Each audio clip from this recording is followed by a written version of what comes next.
Well, friends, we are so very grateful to our retired priests in the Diocese of Peterborough for the long years of pastoral service that they've given.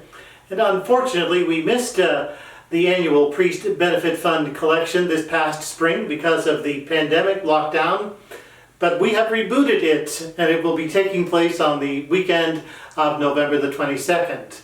And in advance of that collection, I'm very pleased to be speaking with one of our retired priests, Father Peter Seabrooke, who in addition to being retired, also sits as a member of our PBF advisory board, and who has an important job shepherding and coordinating the retired priest community here in the diocese. So thanks for being part of this video today, Father Peter. Thank you for inviting me, Bishop, and I'm glad to be here.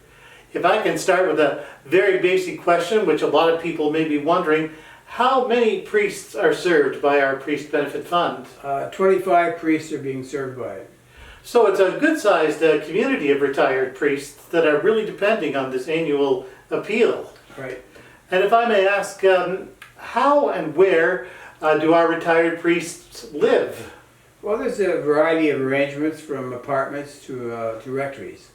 So it's different situations depending on the man and his preferences. Yes. And do the retired priests, do they continue to offer priestly ministry in some fashion? They do offer their ministry to the extent that they're able to.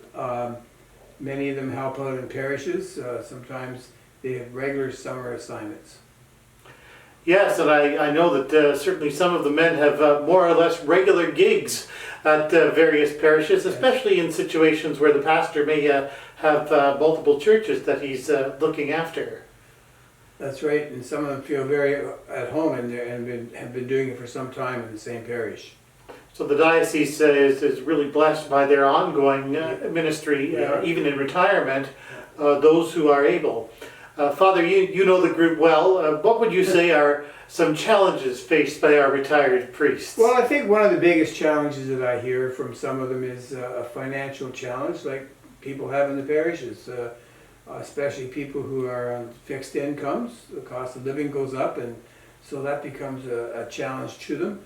Others sometimes tell me that they don't really feel part of the group in the loop, partly because they don't have the internet. Another challenge comes from living alone, and maybe you have some health issues that come along, and sort of dealing with that, and maybe people not around to help. No doubt they are really relying on that monthly benefit to help them make ends meet in most cases. Very much so. It's essential.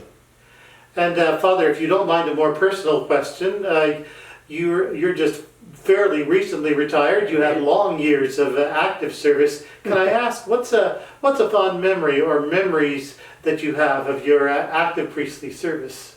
Well, one of my fond memories is going into the Catholic school system, where I always felt welcomed by the students, teachers, and parents, and where I learned a great deal. Another one is the joy of celebrating baptisms and weddings, or helping people who are maybe experiencing difficulties and have come for somebody to listen to them and journey with them. And you're retired just a little over a year now, Father, so can I ask, how is your own retirement going? Well, I learned pretty quickly that there is a difference between being retired and active, but we're always priests.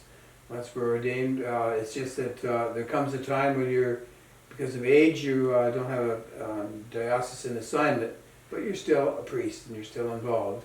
And I'm also enjoying the free time, and to be honest, I'm also enjoying the fact that I don't have meetings in the evenings. The evenings are free, and I'm getting a new routine with that. And I know that even though you've given up parish leadership and the job that you had here as Chancellor of Temporal Affairs, you yourself continue to have a regular gig as chaplain to the Sisters of St. Joseph. Yes, I've been with them now for 5 years, and they're a great bunch of people who've done a lot for the diocese and still do, and they've made me feel at home, and I hope I'm able to help them as much as they help me. Well, Father, let me say how much I appreciate the ongoing ministry the good ministry that you give, even in retirement. But I also hope and pray that you're able to enjoy your retirement and the blessings of more free time and fewer responsibilities. So may your retirement be long and may it be happy. Right. Thanks so much for being here today. Thanks very much. And friends, please do remember our annual Priest Benefit Fund collection on the weekend of November the 22nd. So important for our community of retired priests. We have really appreciated your past generosity and kindness. Thanks so much for tuning in today, and God bless.